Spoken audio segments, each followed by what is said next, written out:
That would be great. So welcome everybody. April meeting of KFNA Board of Directors, Kingfield Neighborhood Association. We always kick our meeting off with a community forum portion. And I say this every time, and I say this every time, but we're all the board members are members of the community too. So feel free to share anything you would like at the top here. And we do have one member of the community who is not a board member joining us, Josh. So if there's anything you would like to say at the top of the meeting or inform the board, feel free to do that. Otherwise, no, you're more than welcome to hang out, listen, and participate. I will just tell you that we are going to have, you're more than welcome. We kind of do more open meetings, so you're more than welcome to participate in any capacity that you would like. We would love your input. We are going to be talking a little bit about strategic planning at around, it looks like around 8 o'clock. It'll be breaking out into small groups to kind of do some discussion around that. And again, you're more than welcome to join one of those groups and participate in that as well too. Or if you don't want to, totally fine as well. So I will leave it there and see if anyone has anything they would like to share in the community forum portion.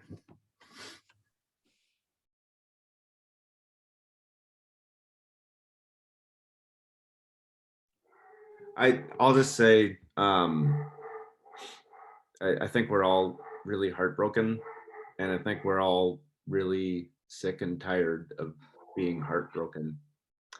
And I don't know what else to say. It's got to stop. So it's got to stop.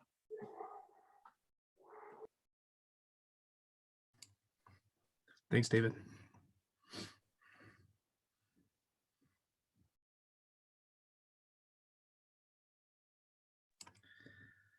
I will agree with David, and I think there were some here's in the chat, and well said. Thank you, David, for saying that. The only other thing that I will just add is just thanking folks, and especially executive committee members, for taking the lead on the meeting last month. I was out. I realized after the meeting that it was the first meeting that I've missed in 3 years, and so it was a unique situation for me. Mother-in-law is doing a lot better now, and is almost getting back to working, so that's great. But COVID is obviously, I'm sure it's everyone's probably known someone or experienced it. It's especially for older individuals, it's not something to it's a big deal, and it seems like it lasts with people for a long time. So it's I appreciate all of you stepping up and helping, and it sounds like the meeting went well, so thank you for that. And that'll be my community forum update. It looks like we do have one more community member joining right now. Frank. I'll give him a sec. So Frank, just to let you know, we are in the community forum portion of the meeting. This is an opportunity for community members to share with board members and the board. Oh, nope, it's actually Becky. Oh man, I always get that wrong.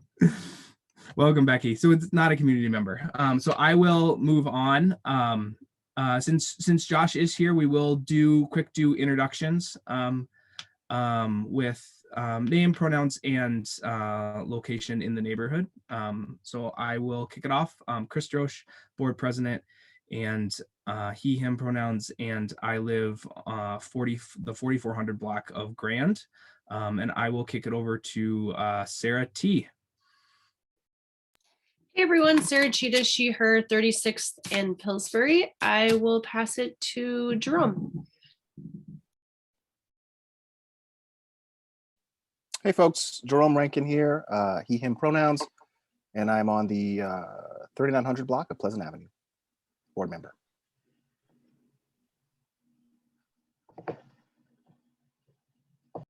I will pass it to BJ. Hey there, BJ Titus. I'm at 38th and 1st. I use he, him pronouns, and I am secretary of the board. I will go over to Katie. Katie, she, her, 46th and Pleasant. I'll pass it to Josh. Josh Martin, he, him pronouns, 44th and Harriet. I'll pass it to David. Is he gone yet? Oh, there's two Davids. Two David, Davids. David S. Great. Hey, David S. He, him, 38th and 1st. Thanks, Josh. And I'll pass it to David Robbins. Thanks, David. I'm David Robbins, 44th and Wentworth, he, him pronouns, and I'm just a regular board member. I'll pass it to Alice. Alice Johnson at 4300 block of Grand, she, her, and David, there's nothing regular about you. And I will pass it to Becky. I don't know. Becky Jankowski, she, her pronouns. I'm on 40th and Garfield, and I just finished eating about 5 pieces of Boluto. Oh God, it's so good. I will pass it to Mike. Mike Skinner, he, him, and I am on 43rd and Blaisdell. And is that everyone? Oh, L'Oreal. Hi, everyone. I'm L'Oreal. I'm a board member. I'm on 40th and Harriet, and my pronouns are she, her. Sarah T, you may go next. I went. Sorry, Sarah LR, you can go. I think I'm last. Sarah Linus Robinson. I'm the executive director with Kingfield Neighborhood Association. I office out of 35th and Nicollet, just north of U-Haul.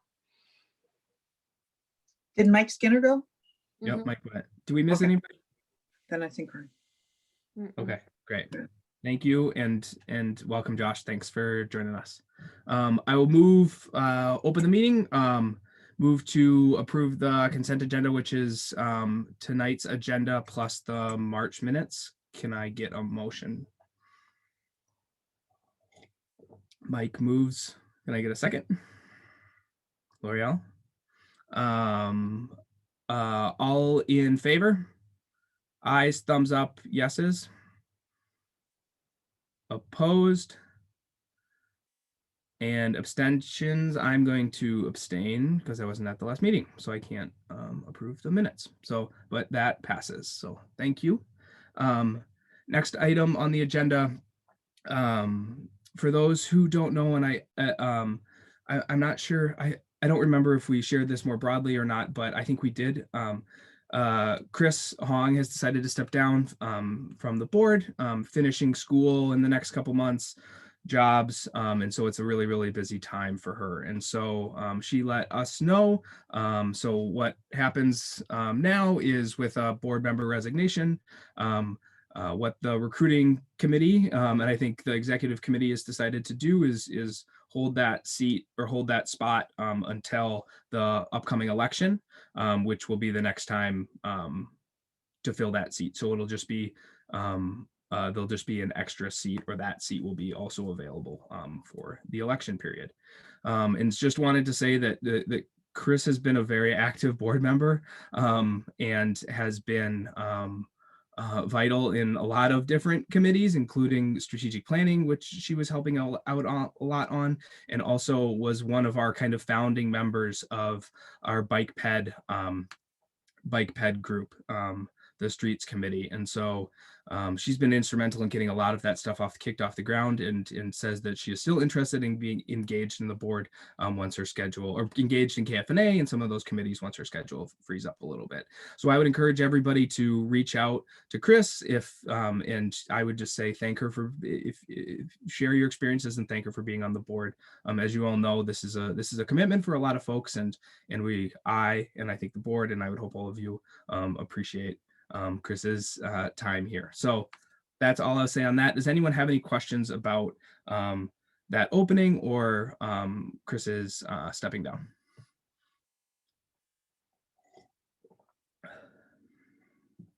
Okay. Seeing none, I am going to kick it over to, I believe, Alice and Sarah LR. Next item on the agenda, a budget presentation and conversation. It looks like there is a link to a document in here, and I will move it over to you, Sarah. Thank you. Or Alice, whoever, I'm not sure who was going to kick it off. Oop, Alice, you're still on mute. I'm going to quick kick it to Sarah.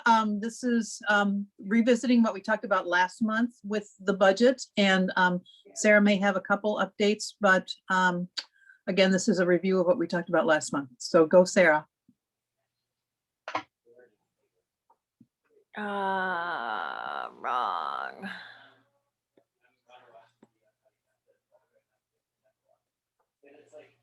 Hold on, you guys. I put in the link and now I'm trying to find it. I think that's it.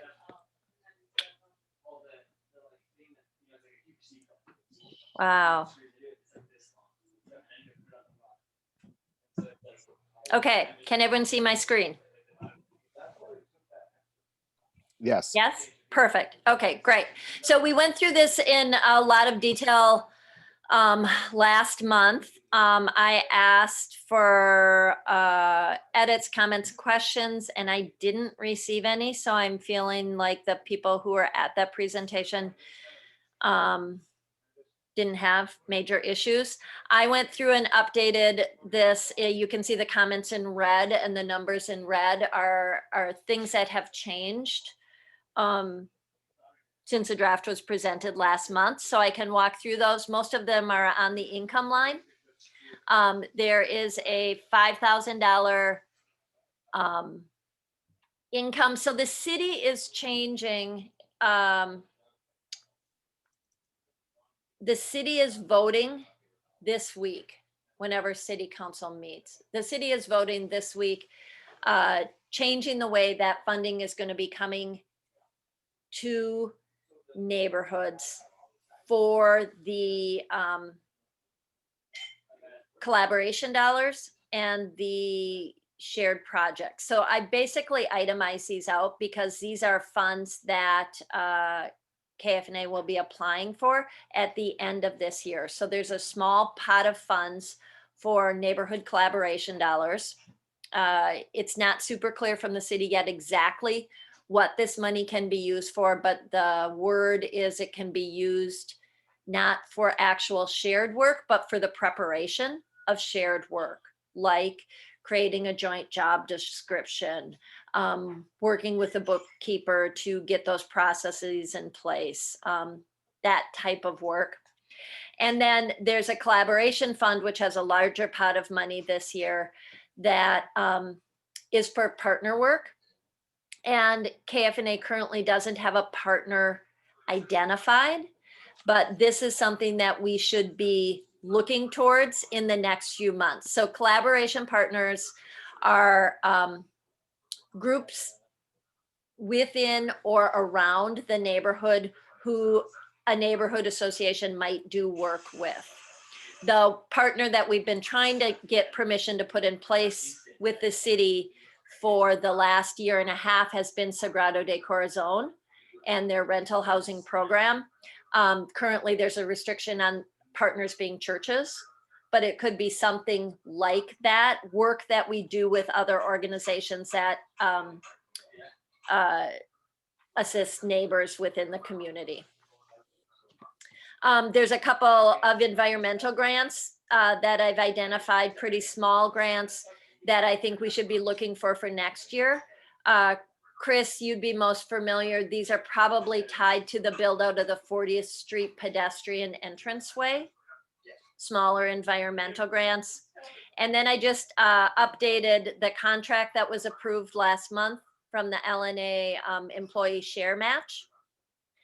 And also the garden tour income. So those are just additional dollars coming in that we are expecting this year. I updated an expense going out, looking closer at our bookkeeping web and other independent contractor prices, and then basically everything else is the same. We show a higher earned income, which isn't actually earned income. It would be less NRP funds spent if we do bring in the money that is itemized above. Are there questions? I have a couple clarifications. Can you clarify for the environmental grants, is that money from the city? Or where does that grant money come from? Environmental grants, so that there's two external grants, non-city grants that I think that the project would be good candidates for. One is through the Watershed Management Organization and another is like for people for parks.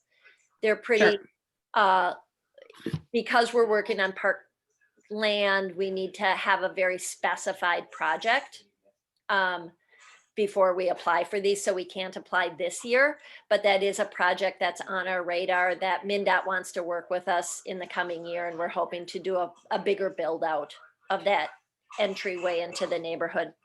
I want to mention too, actually, I forgot this. So this garden tour income was raised because we actually have secured a fiscal agency fee through a grant that KFNA applied for with Heirloom Housing, the property behind Butter. So there's a private developer who is a member of Kingfield Neighborhood Association who used the neighborhood association as their granting agency, was given a grant, and then will now be providing a fiscal agency fee to run the money through the neighborhood association. So that's an additional $4,500 worth of income that we will realize from that partnership. That was my second question, so thank you. Just my last question is, with the LNA grant, can you remind me, was 18,000 the same figure that was proposed last month, or has that changed? I think it went up slightly because after the board meeting, we walked that contract back to the beginning of March because there was a bunch of onboarding that happened. So I think it was 17.5 or 17 or something. And so there was another half month in there. So that contract is expected through December. And so this is a portion through December. So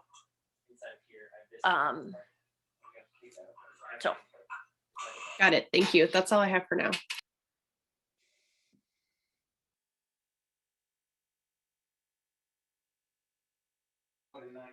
So let me just say that my request would be, if there are no concerns with this budget, that the board approve the budget tonight. That would take a motion and an approval.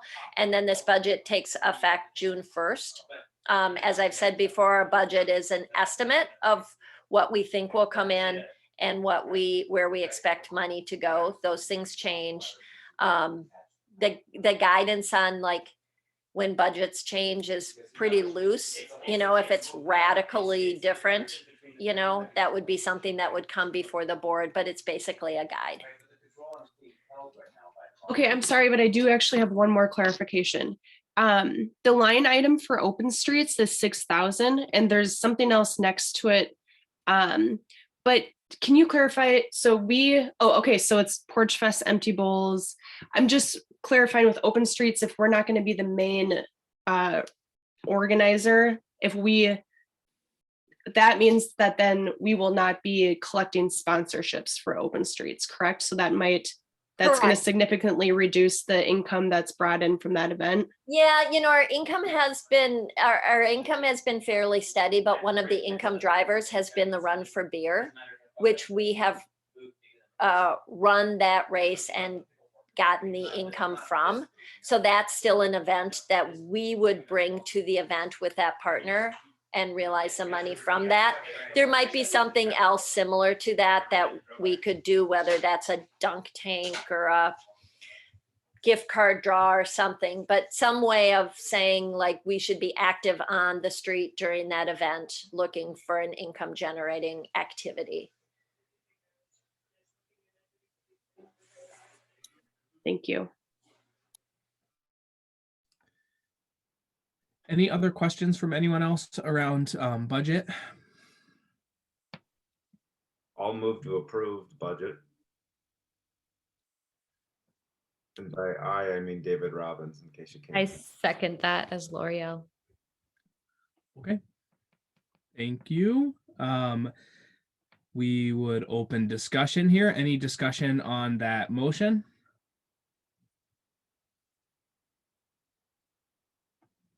Okay. All in favor? Aye. Thumbs up. Aye. Aye. Opposed? You might have to give me more than a thumbs down if you're doing an opposed, because I can only see a certain number of people. And any abstentions? Okay, thank you so much. That passes. Thank you, Sarah, and Alice for sharing that last week and then this week. Moving on to the next item right on time, bylaw changes and updated city requirements. So Sarah LR, this is you again. It's a heavy Sarah meeting. Yeah, and I'm sorry, you guys, my household's a little bit chaotic. So if it gets really loud, just tell me and I'll go run away upstairs. But David and I have spoke a couple of times in the last week about the bylaws, but I also know that you've been in court on Tuesday. So I don't know if you want to take the lead on this or if you'd prefer me to.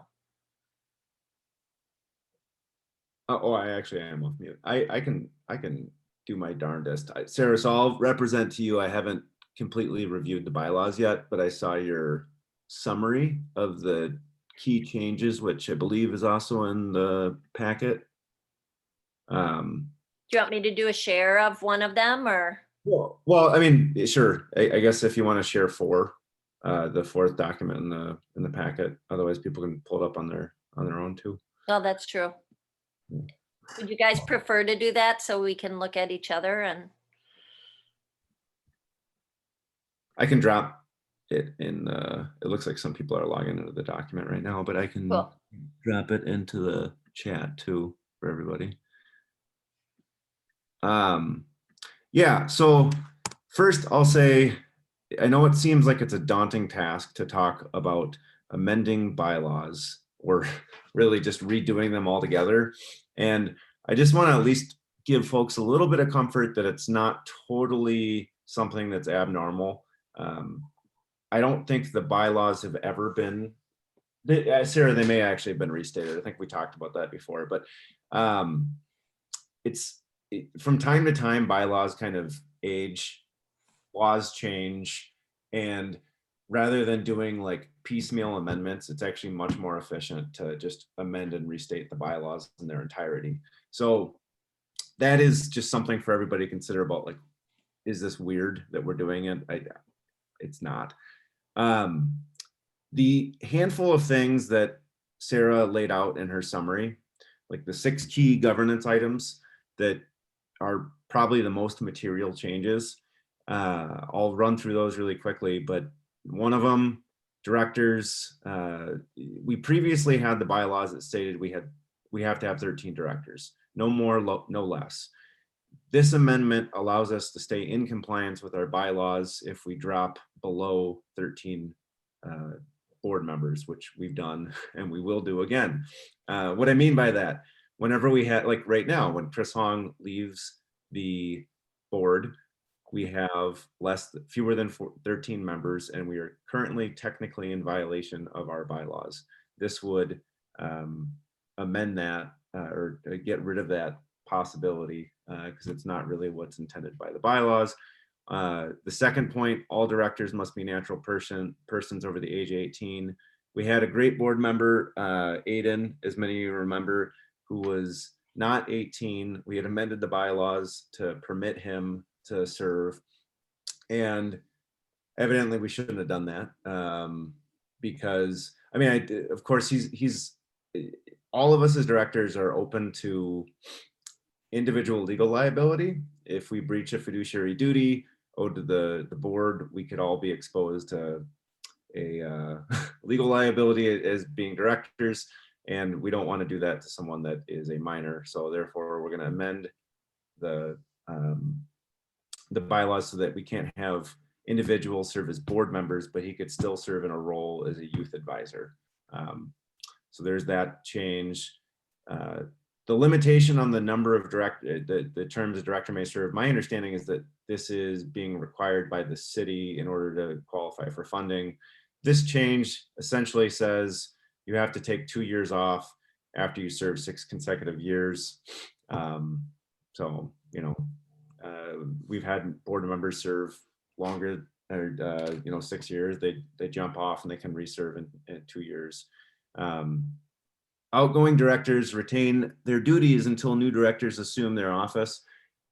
Basically, what happens now is at the annual meeting, we vote and the directors are seated immediately, and we have a 1 month period where the directors have never met, but they're actually the directors of the corporation. This changes it so that you have the lame duck session 1 month where the lame duck controls, and anything that needs to be done can be voted on then. We're removing the alternate process, basically doing away with the alternates, and the number of terms that an officer can serve is removed. So that means that someone could serve up to 6 years consecutively because they can serve as a member for 6 years consecutively. So those are the major changes. All of them, I think, are sensible, and I think they all, there's at least some of them are required changes in order to get funding from the city. So, but you'll all get to review that really fun document, and I encourage you all to read it and then feel bad for me because that's what I do for a living. So there you go. So hopefully everyone's had a chance to look through the actual bylaws. I think I explained in there, there's this new bylaw template. So, I plugged in the information that pertained to KFNA. It spit out this huge legal document. I went through and compared that with the old bylaws, stuck in comments where things aren't exactly the same. The lawyer went through it again, stuck in comments where she had opinions or felt like things should be changed. It was actually a super cool process. I feel like I learned a lot about bylaws and the law. But I think the things in the memo are the decision points for KFNA. So the way our current bylaws are stated, the KFNA now can't vote on all these things. The vote would be to send this to the community to change the bylaws. And that's fine if that happens at the May meeting. If my recommendation would be that a few of you that really want to get to know the bylaws really well, we just jump into a small group and sort of arm wrestle over what these key points should be and come back with a recommendation before the May meeting and come forward as a recommendation. So what is before you is my recommendation about what that language should be, but there's some small changes that could happen to those. So it honestly is a great opportunity for anyone who wants to learn about corporate governance, which is kind of fun. I mean, if you're a nerd, but it is kind of fun. So anyone that wants to learn about corporate governance, I would encourage you to climb on board. And Sarah, I'm happy to serve on the task force if that's the route you want to go. I'll also just comment quickly to provide a little bit of context. We've been kind of, as a lot of you know, have been almost gathering like a list of like, oh, we would like to change this. Oh, like David sees something that's like, oh, this wasn't, maybe we should look at that. We addressed a few of those things. This was maybe almost a year ago now, David, or more than that. And then, but there's still a few things that we wanted to adjust. And so the prompting of both city requirements and this kind of laundry list of things is how it's gotten us to the point today. One of the things that I think the executive committee has been advising on is ensuring that we are bringing to the board items as like notifications. This is something that we would like to do. And then giving us the space over a month to then vote on that at the next meeting. So the plan would be, and I think, correct me if I'm wrong, Sarah, and I think this is what you were saying, discuss this here, form that group, come May with a final plan, and then us as a board would vote whether or not to move that to the community to approve. Correct? Okay. Correct. So we won't be voting on this tonight, just to make sure. I just want to, yeah. But now, so David the Davids both offered. That's great. Happy to have someone else join us if you want. But it's also a great time to ask questions about that laundry list, because basically that's what we're going to be talking about. The only thing that I don't see on that laundry list, Sarah, and I think because we were redoing the whole bylaws, our current bylaws have gendered language in them. I'm guessing our new bylaws just wouldn't have that at all. Yep. Okay.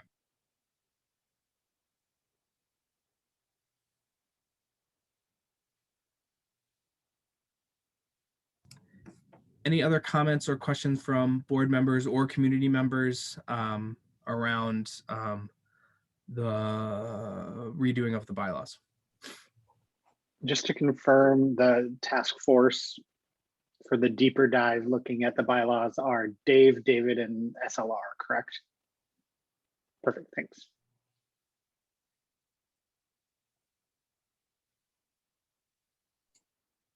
Okay, great. So we'll connect and bring something, make sure it's in writing in the packet with time to review before the next meeting. Okay, that's great. And I think, Sarah, you probably still have my, like that, the memo that I wrote around the bylaws, mostly just around now the only part of that it's applicable is the alternates. So, yeah. Yep, that would be the only part that I would just. Yeah, and so to that point, Chris, after your clarification, the current bylaws completely takes out alternates.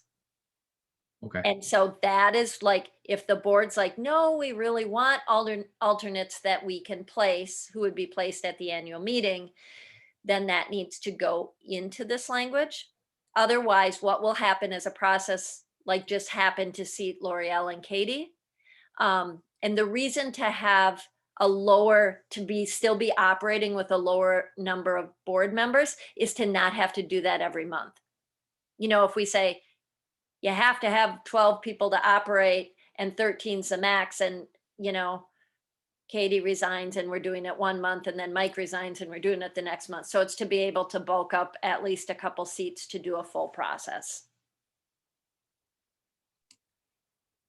Does anyone have strong feelings about alternates, in the inclusion of alternates in the board?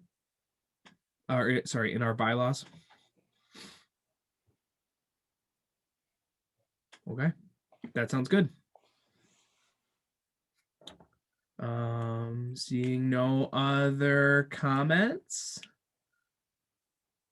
Thank you again for folks that stepped up, and looking forward to kind of reviewing and hopefully moving that at the May meeting. Moving on to recruitment work group updates.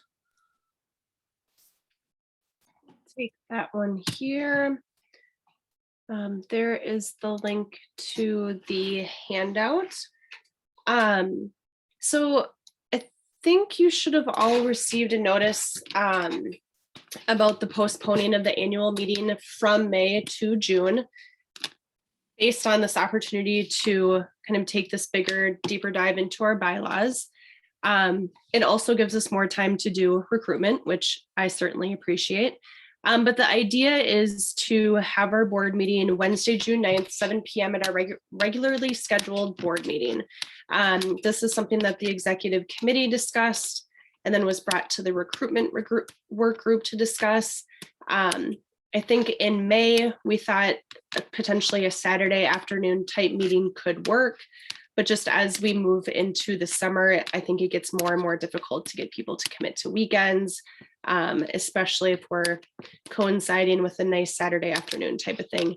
And so we're thinking in the future, fun, excitement, gathering, things like that. We definitely want to gathering in person be part of the annual meeting. But for this year, with still meeting virtually, we thought that slotting it into our regularly scheduled board meeting is a time that the neighborhood knows. It's a time that we're all available. And so it seemed to be the best fit going forward this year. And I'm not sure to what extent this practice is used amongst neighborhood organizations, but I did notice that Whittier Alliance is doing the same thing for their annual meeting. It's during their regularly scheduled board meeting for this round. So what that looks like then is that applications for the board, we have 7 seats that are open. Board applications will be due on June 2nd. All of the board application roles and responsibilities and link to the application form can all be found on the website. It's all been updated now with our new application deadline as well as new annual meeting date. It hadn't been promoted super widely before this. It's been announced a few times, but hopefully, we can get the word out enough so as not to confuse folks, and it's giving people more time rather than less. So I'm not too concerned about it. But we'll be collecting those board applications. They'll be published in the typical website, social media, e-news. We're going to be doing an online voting process. We've talked about that a little bit in the past. The annual meeting format, I think the plan is we're still finalizing the exact time frame for each of the agenda items, but basically it would be welcoming folks, taking care of any KFNA business that needs to happen. And so we just need to know how much time people anticipate for that, making sure that we're giving neighbors an opportunity to ask questions, provide comments, feedback, things like that. And then we want to have each of the candidates, each of the applicants to the board speak. Final time that people will speak is going to depend on, I guess, how many applicants we get, how much time we need for business. If there's other pressing business that needs to, general KFNA business that needs to be taken care of at that meeting as well. But we would like to hear from candidates, at least for, a quick introduction during that meeting. And that's something that we're asking, or that's part of the application form, is just setting that expectation that people should be, we want people to show up to that meeting and introduce themselves. The annual meeting kicks off the voting. And yeah, that is the annual meeting. And I do recognize that, if you're somebody whose term is up, and you are anticipating being done in May, and it's not possible for you to stay on for that extra month, if you could let us know as soon as possible if that's going to present a hardship to you. I do recognize that may put people in a difficult position, so please let us know as soon as you can. We want to work to make sure that that we can work through that as much as possible. What else here? We have board recruitment asks and some recruitment ideas.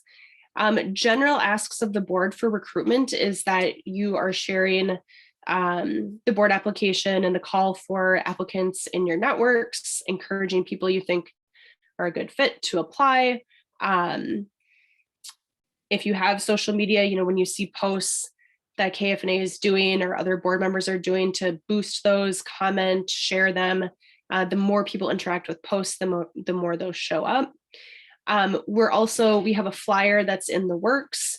It's being designed right now. And once that is completed, we would like to do flyering like we did last year, where we went around the neighborhood and we made a specific intentional attempt to put flyers up, particularly at our multifamily homes, apartment buildings within the neighborhood, because that is, we don't have a lot of renters on the board, and we want to make sure that we have more representation there.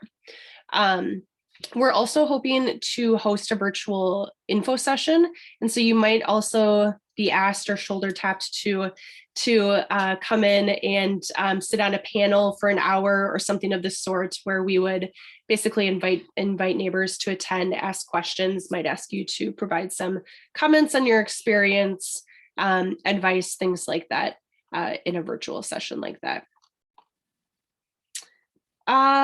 Jerome, L'Oreal, David R., anything else that I missed that you want to add here? No, You got it. Any questions, comments? I have a question. Do you know how long you guys want to leave voting open? Go ahead, David. I think we talked about a week, right? Yeah, that's my recollection. It'll open on June 9th and run through midnight on the 16th? Yeah. Yeah. Yep, if that's a week later, yes. And so then the board roles and responsibilities. I don't think I put an end date for the voting there. I figured, voting information will get out a little bit in other places, but said that we would make the announcements by the end of June so that we have enough time, or the group tasked with vote tallying has enough time to review those and make those announcements. Notify folks that they've been elected, make sure that, yes, they are still on board for being on the board, and then doing the official announcement. Yeah, because that's a full month before the next board meeting, which would be July 14th. BJ, are the votes tallied like simultaneously? What kind of system are you setting up? TBD. I think it's going to be since it's all going to be online, I'm guessing there's just going to be some sort of automatic tally as people are voting, would be my guess. I don't think it's actually going to hand count since it's going to be an online ballot. And then is it ranked choice? We're doing ranked choice, or what are we doing? We are not doing ranked choice. We talked about that. I don't know that anyone was super interested in that, but if you are, I'd be open to hear your thoughts on that. I think we do have, 7 votes that we can cast. Like, one person gets to choose 7 candidates. So in some years we've had 7 candidates, and so you get to vote for everybody if you want to. I think in other years, maybe there have been fewer candidates than opportunities to vote. I don't know if anyone else has any comments on that. Yeah, I would say because there are so many like open seats to vote for, like ranking within that doesn't, I guess it doesn't seem to be beneficial. But yeah, I get it. And I think like last year I think, say there was 7 seats, I believe that there was I think we had 11 people running, maybe something around 9. Oh, I overestimated. Were there 6 open seats or 7 open seats? BJ? There were 6 open seats and 9 people ran. Okay. My only additional comment would just be that I think most of our current board members are here because somebody talked to them, or they knew someone on the board, or they were engaged in some other way. And so just through the experience of how most of you got on the board, I would encourage everybody to, if you know somebody who would be good at serving on the board, who represents like a group or people or a location, or who typically have been underrepresented on the board or are underrepresented on the board, we want parity, and we want to represent the neighborhood and in its many facets and forms. So I would say the recruitment group did a really good job at that when we had our 2 open last seats. But in this election, I think it's even more on us to ensure that we are reaching out to folks and recruiting folks that we think would both be great board members and also get us the representation that we need to be as a part of the representation that matches the neighborhood. So that would be my only additional comment.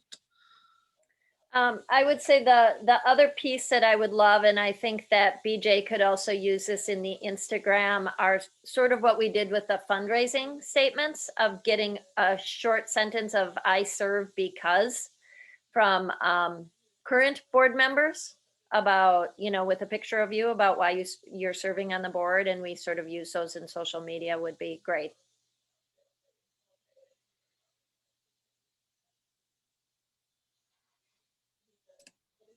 Any other comments from board members or recruitment work group updates?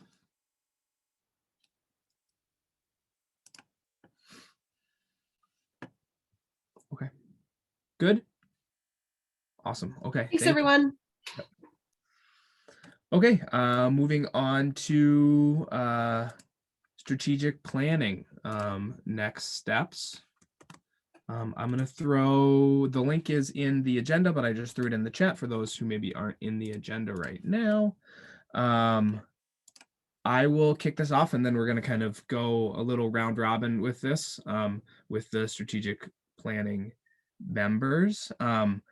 So, as many of you know, we've gone through a process and have been working to try to figure out how we are going to do strategic planning, and have come after, I don't want to say a failed effort, a lot of learning, and some consultants, kind of recruitment process not working out as well as we had hoped, kind of doing a reset.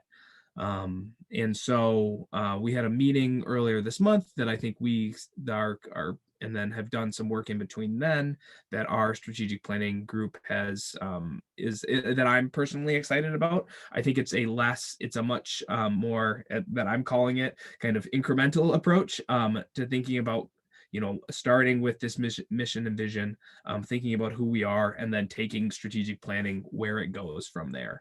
I think the other big thing to note is that as a part of this process, we're really seeing this as a community building, a base building process, where as an opportunity to not only talk with community members about what they want KFNA to be, but also inform them, get them engaged, get them excited, and build capacity in the community for engaging with KFNA and being a part of the organization. So that is kind of what we're building out through this. So the first kind of, I phrased this as like a question. The first question that we're looking at kind of answering through the strategic planning process is about our mission and vision, and if it aligns with the community's expectations, needs, and outcomes for the organization. So that's the first thing that we're planning on answering. I've kind of put a rough timeline on that of April through July of this year. We've also heard, I think, from other committees and Sarah and I think other board members that having that mission and vision laid out and established and is really key for figuring out how we fundraise, if we need to fundraise, what programs we're doing. And so that will guide us and hopefully guide other committees in a lot of different ways. So we've broken this up into, I believe, like 4 or 5 big tasks, and we'll go through this really quickly. So if it's okay, BJ, I'm going to kick it over to you to talk about board member interviews. Yeah, and so really quick, Katie, Chris, and I will be dividing the board up into different people that we'll be interviewing. We've got some draft questions here, 1 through 6. So I know sometimes it's not always fun to have a surprise on what you're going to be talking about in this. So you can look at the draft questions and get an idea of what we're going to ask you during that. But we will be reaching out as soon as next week to schedule some one-on-one time to talk through all of these questions. Awesome. Thanks, BJ. Katie, can you take the explanation of the community survey? Sure. So like Chris said, some of our idea is that if we're able to hire a canvasser and or put together some weekend little canvas teams among us and other volunteers in the neighborhood, that we really try to see this as an opportunity to be in person having conversations with people in the neighborhood. And I'll say 3 things about that. One is that we try to prioritize canvassing less represented parts of the neighborhood. 2, it's just inspired by other neighborhoods that have been doing canvas programs to engage people around pressing issues in the neighborhood. And I think there's just a different kind of conversation and information you can glean when you're talking to someone. And like Chris said, we try to have either that person hired or volunteer teams be trained to like actually have a real engaging conversation, and not only be serving someone, but sort of find if there's people with leadership interest or interest in volunteering in different ways, versus just checking off the box of a survey.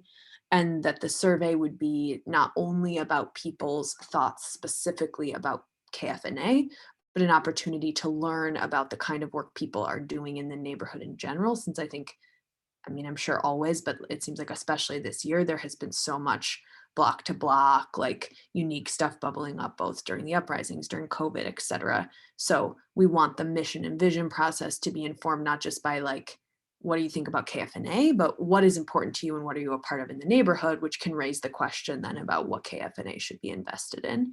And then the final thing is that we want to be proactive about communicating about the funding changes and that the budget will be the budget that we have relied on as a neighborhood association will be significantly dropping. And that is to actively help our neighbors understand the stakes of why we want to, be invested in the mission and the vision and what the role is of the neighborhood organization, because the funding will be changing significantly. Awesome. Great. Thanks, Katie. And one of the things I forgot to mention we're going to do right following this is kind of review break out into groups and review both the draft survey that's been put together and kind of the list of stakeholders, if there's anyone additional that folks would like to add. So we'll have some breakout time to do that as well too. So and then one of the last kind of tasks is looking at this is kind of these more targeted interviews, specific stakeholder, as in some of this is what Katie was mentioning, and some of it is kind of additional to that, of maybe some additional stakeholders or organizations that we either have partnerships with or could have partnerships with or could be working with. So thinking about nonprofits, businesses, different kind of like housing groups or people in different housing experiences in the neighborhood. And so we have a list there of who we would be targeting and trying to get perspectives from all of those different groups of people.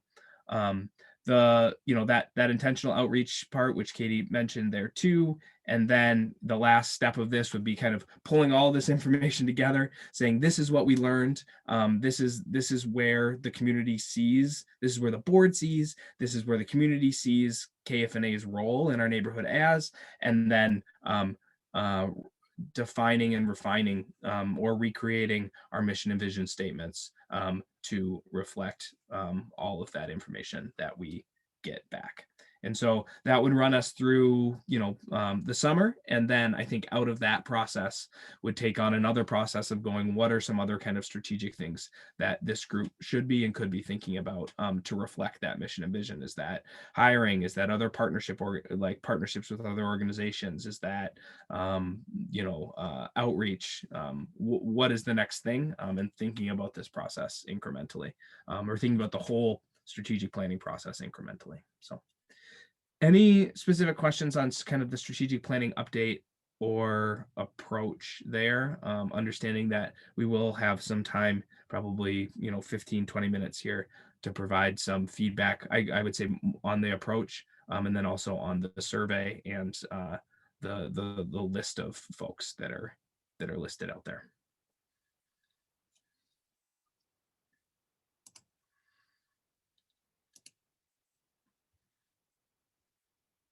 Okay. I will also say that Chris Hong was also a member of our strategic planning committee. And so we are hoping, I know everyone else is already on a committee, but if anyone wants to take on 2 committees, we would love to have someone else join us too. Or if there's anyone, we would love all the input and ideas and kind of that we could. So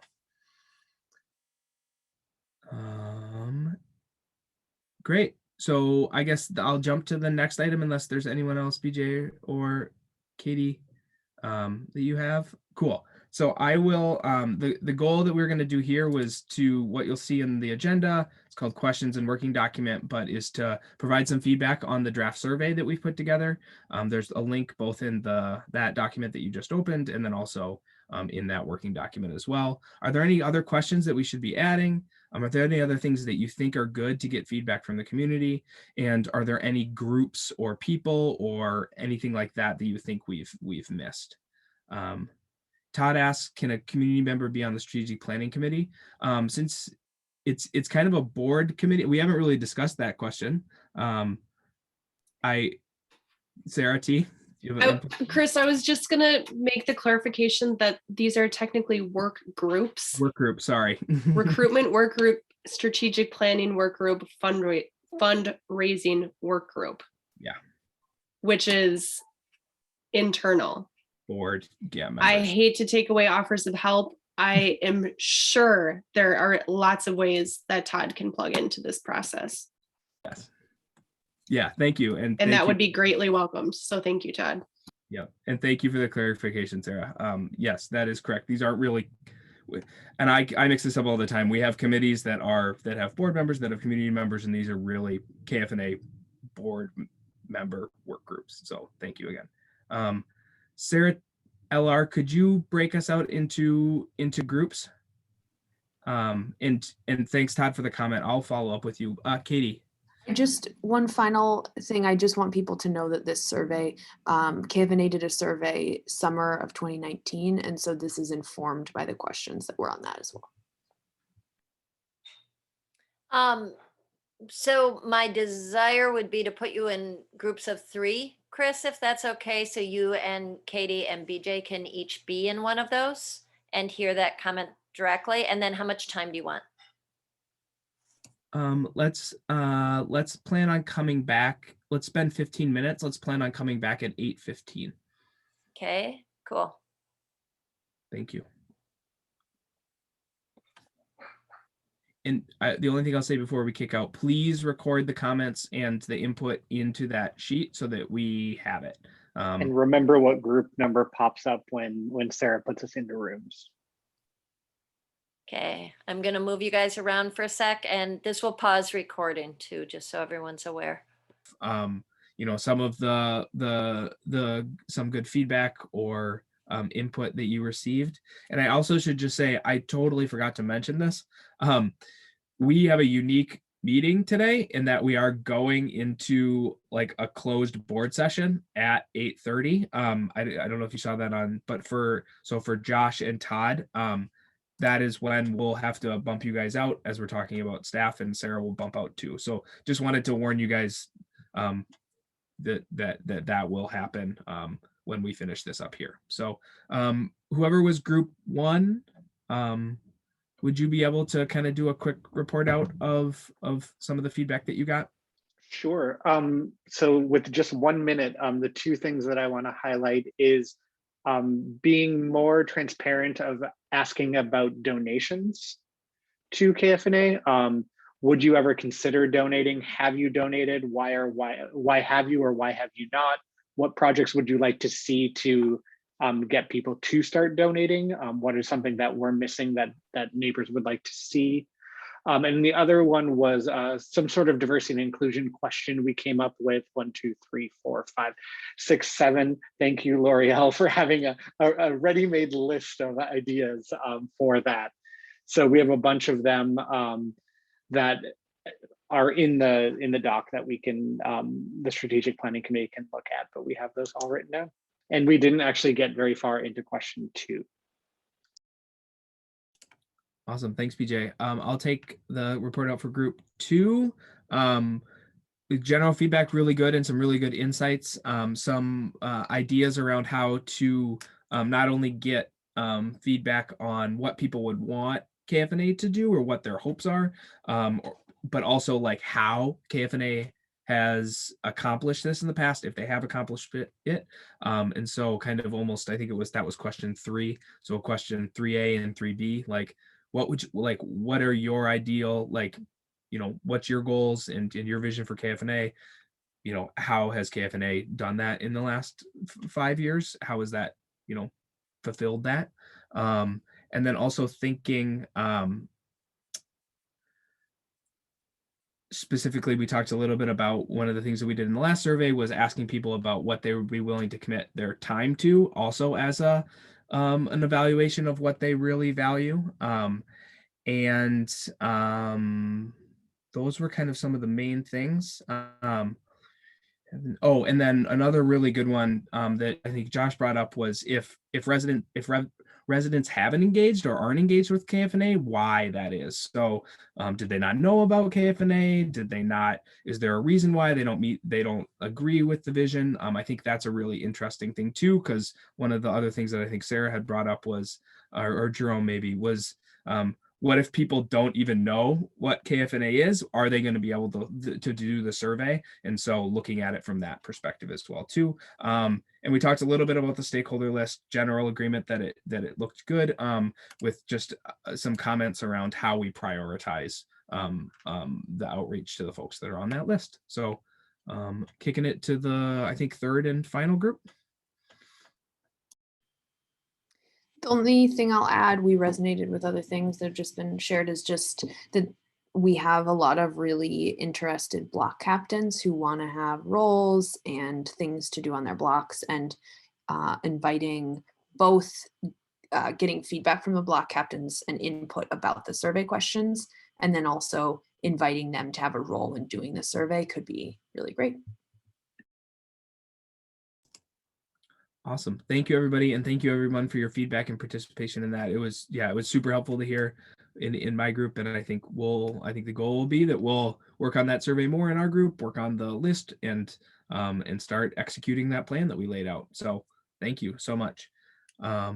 So I moved our kind of community member board chair up to this portion so that we could have everybody participate in it. So for Josh and Todd, I think you're aware, what we do usually at the end of our meetings are have everybody kind of share out something that they would like, something that they're interested, something that an activity that is happening in the neighborhood that they would like to kind of report out and share with everybody in the group. So we go around so we'll have, maybe you guys will go last. But so yeah, think about something you would like to share with the group or something that you're excited or interested about. So Becky, you're on the top of the list. Well, as usual, I'll talk about the Bridgel. We had a lot of people there last Tuesday. We had about 30 people, which was the most we've ever had, I think. And someone in the neighborhood who is a photographer for the New York Times came, but I don't think we actually made any of the New York Times coverage of anything, but that's all right. It was fun to have somebody there.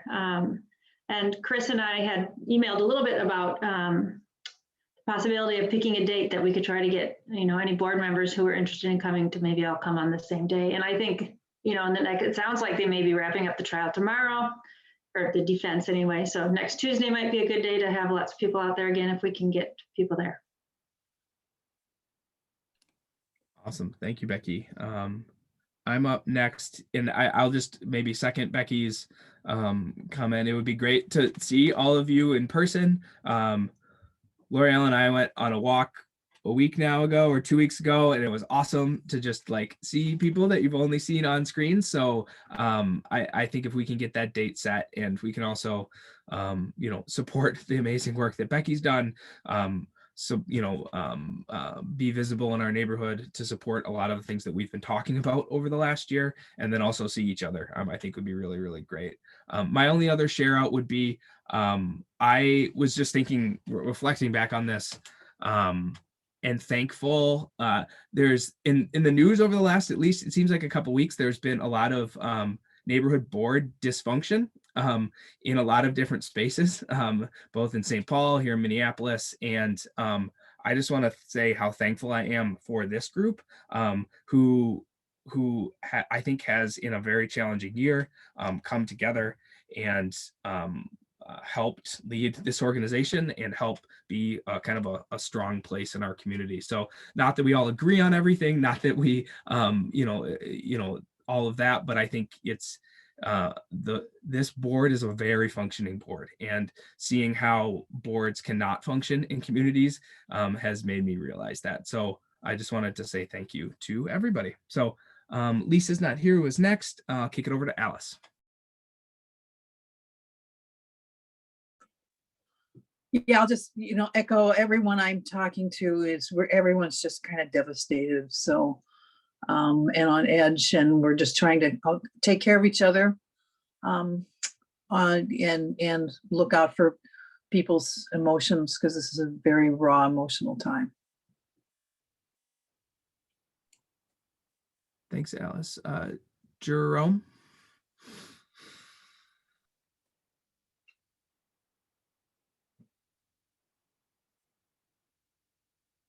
Man, trying unsuccessfully to unmute, but finally made it. Nothing's particular to add this week. Just really feeling grateful for this community and for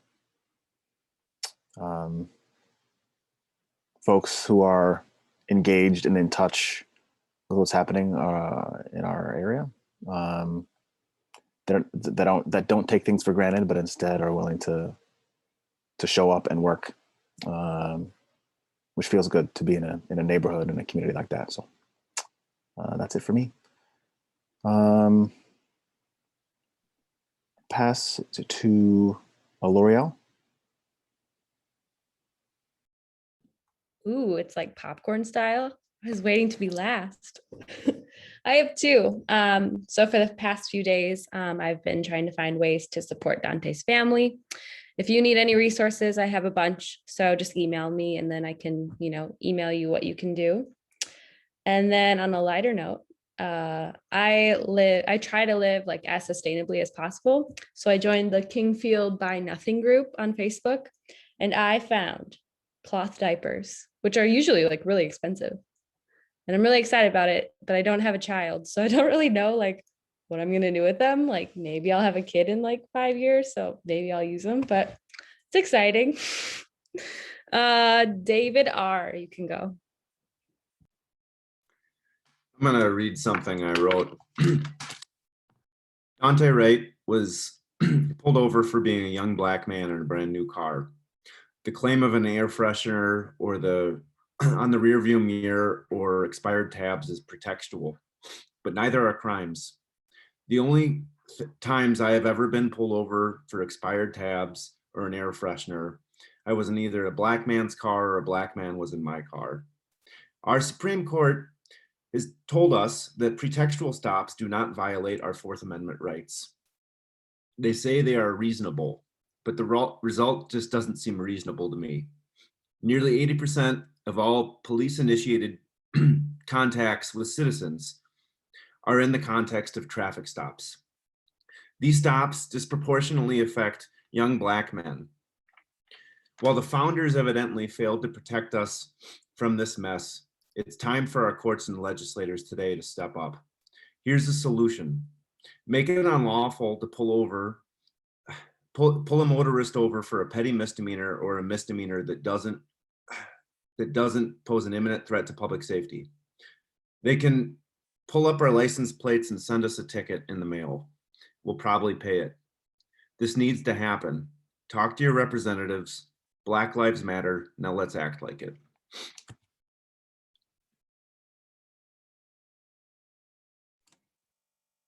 Thank you, David. Can I ask a quick question? Yes, Becky. David, are you gonna like send that to the newspaper or something? I wasn't planning on it. Well, you should. I mean, that seems so basic, doesn't it? Yeah, it seems fucking obvious to me. Yeah. Yeah. Pardon my French. No. Oh. Thank you, David. David S. Sure. Nothing big to report other than sort of the kind of sick deja vu from last year to this month. And as it gets cold again, on a lighter note, I still have felt supported by my neighbors and continue to meet new people, even in the neighborhood as people kind of poke their heads out. So I have hope for future months, but it's been a weird one. Thanks, David. Mike S. Thank you for not calling on me right after David R. But just wanted to put that back out there. If people haven't been vaccinated or been able to find access there, there are a lot of surpluses in places where you can find those. Minnesota COVID-19 vaccine spotter, you can use that. It'll give you a nice overview. I know that I've had family that's used that to be able to find and take advantage. Some states will just text you when there's availabilities that are open. That's not the way it is here. So make sure that you're getting them taken care of so that we can take one step towards being able to all be back together in public spaces again, because that is kind of what we're doing here. So that. Awesome. Thanks, Mike. BJ. I've been trying to find joy where sometimes it doesn't feel like there is joy. So my two things, one, if you've driven by the old corner table at 46th and Nicollet, it looks like they're building some sort of patio, which might be promising that something might be going into that. So that's exciting. The other one is I was scrolling on TikTok on my For You page for anyone who uses TikTok, and the Kingfield silent disco popped up. Someone was driving by and took a video of it, and they said, "I love my weird city." So I was happy to see that the silent disco made its appearance on TikTok. Awesome. We'll have to tell Nan that happened. Thanks, BJ. Sarah T. Awesome. We have the 100 Days of Community April calendar all set and churning and happening. And there's lots of great events happening that are a mixture of both fun, community building, as well as anti-racism, safety beyond policing, which we know is so urgent. So yeah, just want to invite everyone to attend these events, to share them with neighbors. I want to give, a lot of board members are hosting events. So I just want to give special shout outs to Becky with the Bridgel. L'Oreal's got Earth Day cleanup coming up in a couple weekends here. Josh is doing caucus and convention info sessions. Oh gosh, I hope I'm not missing anyone right now. Dan from Butter is doing a book club. We have a neighbor who's trained in restorative justice that's going to facilitate a circle dialogue, which is going to be after the verdict is read. We'll set a time and place where neighbors can gather virtually, space to share thoughts, feelings, be heard, hear what other neighbors have to say. We also have the MPD 150 conversations coming up, talking about a People's Project evaluating policing, with the goal that then continues into some additional learning and action that we can take here in our neighborhood. So yes, check it out. Thank you. Awesome. Thank you, Sarah. Katie?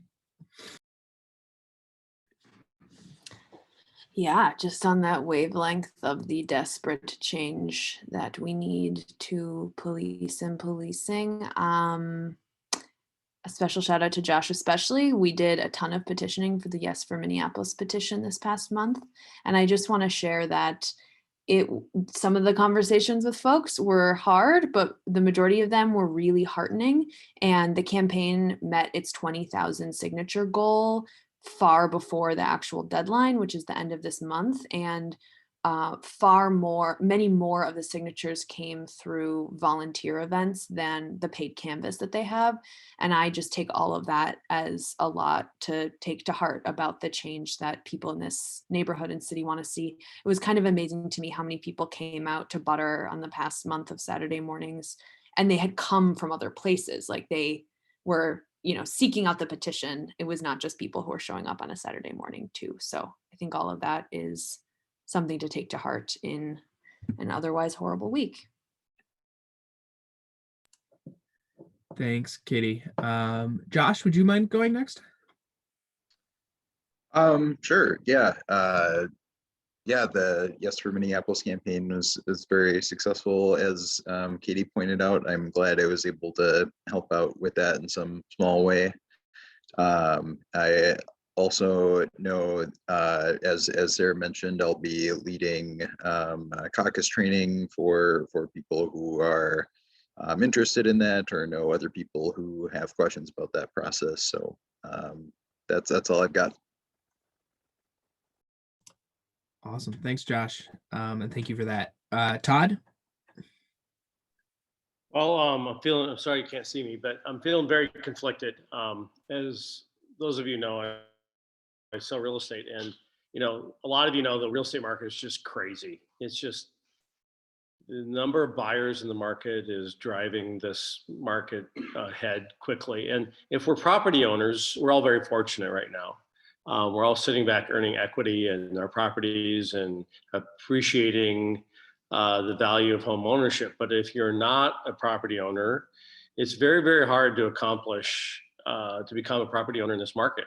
I heard a statistic today that there are 170,000 Minnesotans who rent, who make more than $70,000 a year, that have decent credit, but if they only had $10,000 or $12,000 worth of down payment, they could become property owners in a less competitive market. So we need to find a way to help those people become property owners and build wealth. The greatest asset we all own probably is some of our own personal property. So that's on my agenda, and the Minnesota Association of Realtors is working hard to figure that out. And I don't know if you've seen the billboards for vote yes for home ownership, but it's going to take some state policy changes and initiatives to make that happen. So I hope that happens for people. It's really, really hard out there. Awesome. Thanks, Todd. Sarah, LR, you want to be last? Yeah, on just a cautionary note, I do want to inform people that the city's been holding weekly safety meetings since the trial started. And so tonight I was informed that Minneapolis is in phase 3 of what they call Operation Safety Net, which accounts for the National Guard being everywhere you look in the city. And that safety plan does not have an end date. So it will be through the trial, and it will be as long as it is determined to be needed. I know there's been a lot of concerns about them positioning along Nicollet Avenue and around the 46th Street entrance to the freeway. So just be aware that they are out there. On that note, I just posted a social media post on Know Your Rights and Protest Safely. And there's a pretty good free graphic that we're using on Facebook right now. If you're on Facebook, please go get it. Please share it. Please make sure that people are using their voices and protecting themselves and the people they're with, both physically and also from COVID, when they're out at vigils and protests in the coming weeks. On that note, I want to say thank you to the Beyond Policing group. Sadly, a lot of the pre-work that they did coming up next week is very timely. The presentation on Tuesday, I think, has 15 people signed up, 10 to 15 people signed up for the history of policing. And the next week, I think, has an equal amount. So it's a timely conversation, and I appreciate the work that you guys put into putting that together. Awesome. Thank you, Sarah. And thank you, everybody, for sharing. Yeah, I just appreciate all of you and appreciate everybody's insights and everything everyone had to say. So with that said, and a little bit behind, we are going to move into closed session for staff review. So what that means is we'll have to kick out you, Josh, and you, Sarah, and it looks like Todd booted himself already, so that's perfect. So thank you. Sarah, did you make me a co-host? I think so. So my only question was, do you want me just to ditch, or do you want me to throw you into a breakout session and we'll come back and close the meeting? I would say you can just ditch if that's okay. I don't think, yeah, if that's I think fine. Yeah, I'm not on participants right now. Are you a co-host? If I it's listed me as, yeah. I'm not sure I can. If you hit leave, does it say leave or does it say end meeting? Mine says end. I might have to make you a host. Can you do that really quick? Sorry, I've never done this. Make host. Change host. Oh, now I can leave. Okay. Can you end recording too, please? Yes, that will happen.